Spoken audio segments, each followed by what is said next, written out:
r/AskReddit, men of Reddit, what is the worst thing about dating? These are the same ones that say be good at communicating because I won't carry a conversation. Having to keep the conversation going like a talk show host would. That's why I cut it short and meet in person sooner rather than later. If it doesn't work out, at least I didn't waste weeks of my time trying to figure out if she is waiting for you to make a move. Yeah, that's also my question too. How do I know when to make a move? Dating apps, it's destroying common decency. Dating apps can't maintain a revenue stream if we actually find someone. They gotta keep it like gambling, instant gratification, and online shopping, always a better product in the wish list. Feel like no one really told me how to date? I don't know how I could ever just approach people blindly. If I tried to meet people as friends first, wouldn't it feel terrible if you thought someone was friends just to try and date you? I try online dating in a sort of cycle. I feel lonely, I try for a while, then feel miserable when I get matches and no messages on Bumble, then I delete. Being seen as a creep based purely off physical appearance. Ugly and fat men gotta learn to be the funniest cunt in the world to have any chance. Getting your hopes up and not working out. It's just tiring overall. Having a piece of your soul torn away every time you're ghosted, rejected, denied, or otherwise told I just didn't feel a spark. I really hate that goddamn spark. You're actually getting told? Usually just get ghosted. Oof, this one for sure. You get used to it over time though. Just don't get too attached until it's real. And then there's no soul left, and you just feel like a zombie walking around without any sense of meaning. Dating is the worst thing about dating. Can't we skip straight to staying at home and watching TV instead? And GT, dating is the worst thing about dating.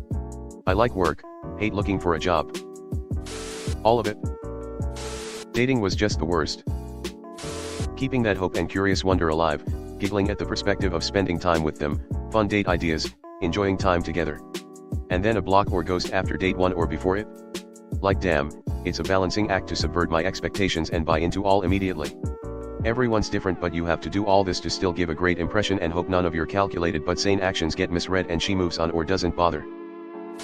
Every part of it needs to be calculated. A game, don't respond too fast, you'll look clingy, don't forget about it, you'll seem distant, don't make her do most of the planning, it's putting strain on her, don't plan things yourself because she knows a better, more local place, don't rush it, you'll seem creepy, don't take it too slow, it won't go anywhere, you lose your identity trying to become the person your date wants.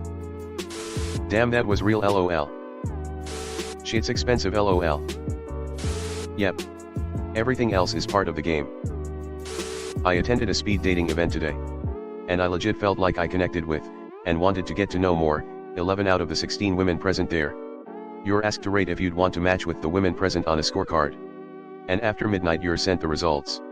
6 minutes ago, I found out I had 0 matches yet again. I'm just tired.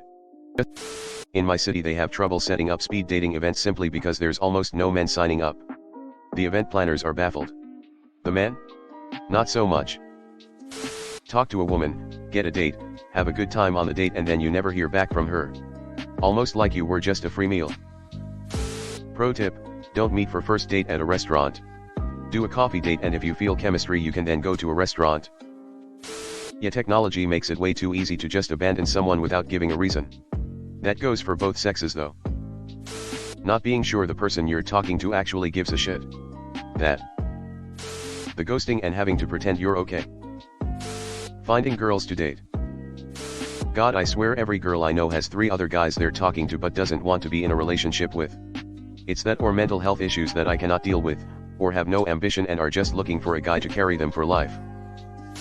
As a widower myself, being treated like damaged goods. As an observer, it's this. Too many people have standards they have no business having. It cuts both ways. Want a guy over 62? Don't bitch if he wants a girl under 140 pounds. Want a girl who puts out? Don't bitch about her body count. Want someone with a 6-figure income? You better have a 6-figure income. Know your worth, you may be under or overvaluing yourself.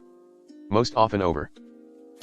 The entitlement these days is destroying the dating scene, LMAO. Everyone expects Superman, or Superwoman, but is fucking Freddy Krueger themselves. When you're told, I love you, but I am not in love with you anymore, after 10 years of marriage.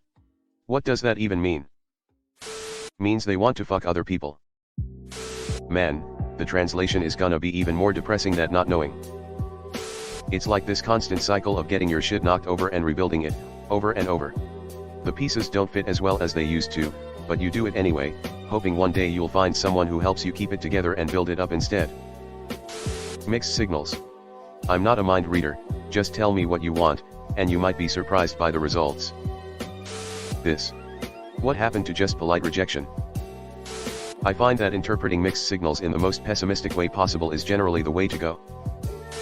Having to walk up to someone and start a conversation, knowing there's an incredibly high chance of walking away less happy than I was before. She seems like she likes me, but fuck if I'm probably wrong. My mentality before introducing myself to a woman every single time. If you view each date as a stranger gifting their time to you, then it's easier to view even the most awkward, brief time together as better than no interaction. The entertain me attitude that so many women have on apps because they can afford to be lazier and more selective than men. I would be the same way. OMG, so many women ask for clever pickup lines when their profile consists of them just standing around doing nothing. All take and no give, those are also the kinds of girls that'll ghost you the second they get bored. Ghosting, I respect the women who at least tell me it's not working, there's no spark etc., but the ones who simply do not respond after X amount of dates has been soul crushing. Being vulnerable and putting yourself out there and not being taken seriously.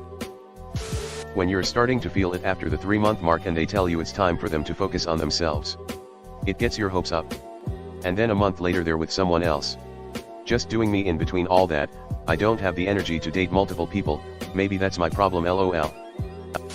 Feeling undesirable, unwanted, and without value to the opposite sex. For real. I don't think I'm George Clooney, but I consider myself a generally attractive man and I have absolutely zero dating life online and otherwise, and not for lack of trying.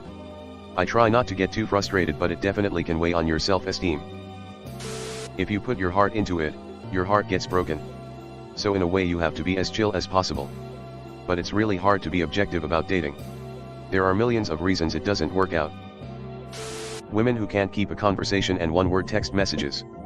Hello everyone. Thanks for sticking to the end of this video. I really appreciate it. I just wanted to humbly ask you to subscribe to the channel.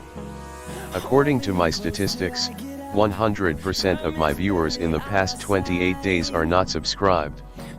I have always wanted this channel to reach 1,000 subscribers, and if you want to support and be a part of that, subscribe. It's free and it's an awesome way to support the channel. Thanks again, Reddit glitch out.